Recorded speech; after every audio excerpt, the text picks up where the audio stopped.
አሰላሙ አለይኩም ወራህመቱላሂ ወበረካቱ። ውድና የተከበራችሁ የቻናሌ ቤተሰብ ውድ ተከታዮቼ እንዴት ናችሁ? ደህና ናችሁ ወይ? በያላችሁበት የአላህ ሰላም እዝነቱ አይለያችሁኝ።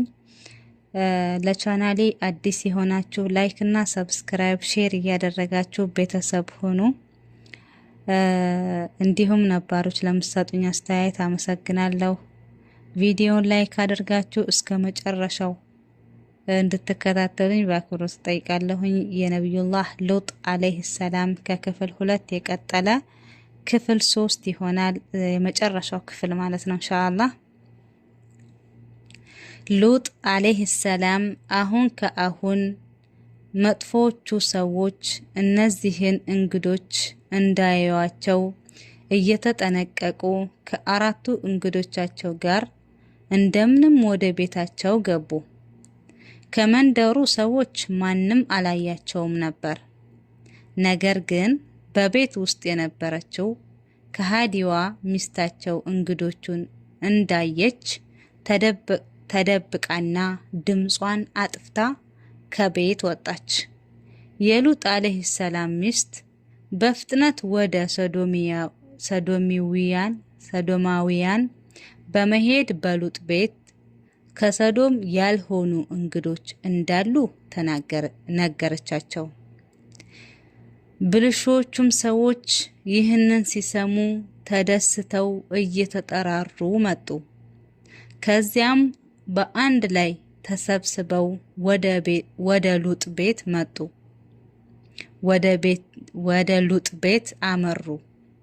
ሉጥ አለይሂ ሰላም ማን እንደነገራቸው ሲያስቡ ሚስታቸው ቤት ውስጥ አለመኖሯን አወቁ። ሐዘናቸውም በጣም ጠና። ከየአቅጣጫው እየተሰበሰቡ የሶዶማውያን የሉጥን ቤት ከበቡ። ቀጥሎም በሩን መቆርቆር ጀመሩ። ሉጥ አለይሂ ሰላም ምን እንደሚፈልጉ ጠየቋቸው። ከፊታቸው ላይ መጥፎ ነገር ይነበብ ነበር። ሉጥ አለይሂ ሰላም ተንኮላቸውን ለመመለስ ቢሞክሩም አልቻሉም።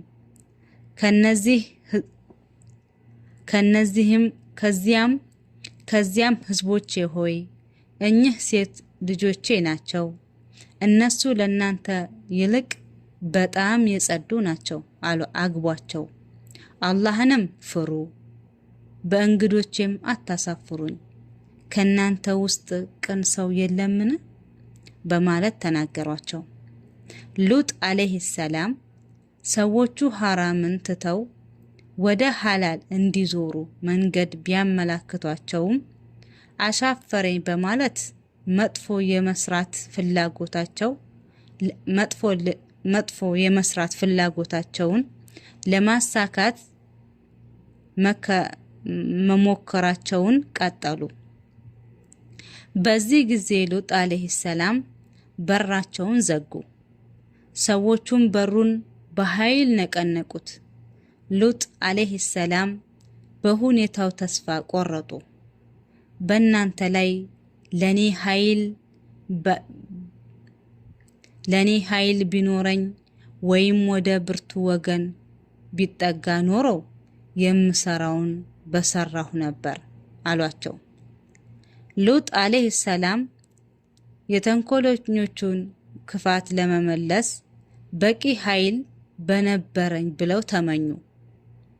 በዚህ ጊዜ መላእክታው ጅብሪል አለይሂ ሰላም ቆመና ይህንን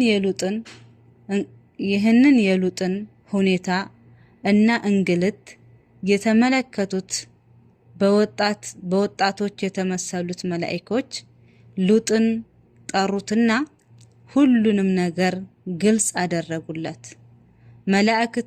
መላእክታም መሆናቸውን አክለው ነገሩት። ጅብሪል፣ ሚካኤል፣ እስራፊል መለከል ሞት ነበሩ።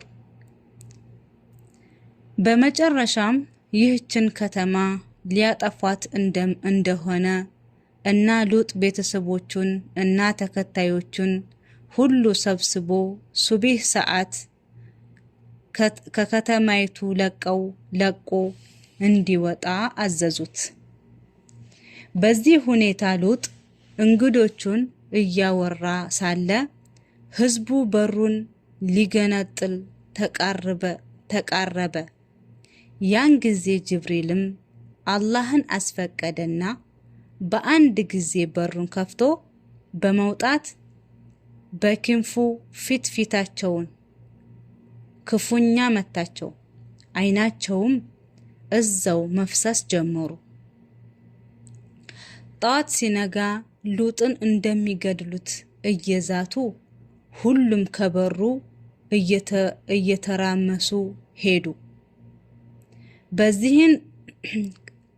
ከዚያም ሉጥ አለይሂ ሰላም መላእክቶችን መቼ ነው እነዚህን ህዝቦች የምታጠፉት አሏቸው።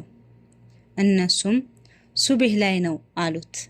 ሉጥም አሁኑኑ ብታጠፋቸውስ ሲሏቸው መላእክቶችም እንዴ ሱቢህ ቅርብ አይደልን ወይ አሉት። ሱቢህ ቅርብ አይደል ወይ አሉት። በነጋታው ሉጥ ተከታዮቹን ቤተሰቦቹን እና አመፀኛዋን ሚስቱን ይዞ ከመቅሰፍቱ ሽሽት ከከተማይቱ በመውጣት ጀመረ። ሲወጣም ለተከታዮቹ በሰማይቱ የሚወርደው መቅሰፍት ማንም ዞሮ ማየት እንደሌለበት አስጠንቅቀው ተናገረ። አሁንም ጉዞ ጀምረዋል። መላእክቶቹ እዛው ከተማ ውስጥ ናቸው። ሉጥ እና ተከታዮቹ ከከተማይቱ ልክ ለቀው እንደወጡ ከወደ ከተማይቱ በኩል ከፍተኛ ድምፅ ሰሙ። ማንም ወደ ከተማዋ እንዳይዞር ማስጠንቀቂያ ስለተሰጠ ማንም አልዞረም ነበር። የሉጥ ሚስት ግን ወደ ኋላ በመዞር ወይኔ ወገኔ በማለት ጮኸች። ትልቅ የድንጋይ ፍንጣሪ መጣና ራሷን ለሁለት ከፈለላትና ከመቅሰፍቱ ሰለባ ሆነች።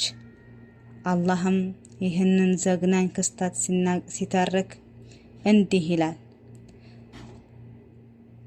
ትዕዛዛችንም በመጣ ጊዜ የከተማይቱን ላይዋን ከታች አደረግን፣ ገለባበጥናት። ተከታታይም የሆነ የሸክላ ድንጋይ በእርሷ ላይ አዘነብን። እንዴት አድርጎ እንደገለበጣቸው ታውቃላችሁ? መጀመሪያ ጅብሪል አለይሂ ሰላም ክንፉን በከተማይቱ መሬት ውስጥ ዘቅዝቆ አስገባና ከዚያም ከከተማይቱ ከሆነ ህንፃዎቿ ነቅሎ ወደ ሰማይ ከፍ ካደረገ በኋላ ገለበጠውና መልሶ ወደ መሬት ተከለው። ሉጥ ከነተከታዮቹ ብዙ ርቀት ከተጓዘ በኋላ ሱኢር የተባለ አካባቢ በመስፈር ይህ ነው ተብሎ በታሪክ መዘግበት እድሜው ባይሰፍርም እዛው ሱኢር ላይ ህይወቱ አልፏል። ውድና የተከበራችሁ ቻናሌ ውድ ተከታዮቼ የነብዩላህ ሉጥ አለይሂ ሰላም ክፍል ከ1 እስከ 3 ይከን ይመስል ነበረ። ሀቂቃ በጣም ደስ የሚል ያው የነብያት ታሪኮች ብዙ አስተምሮት ያላቸው በጣም ደስ የሚል ታሪክ ነውና የነብዩላህ ሉጥ ታሪክ በክፍል 3 እዚህ ጋር ይጠናቀቃል።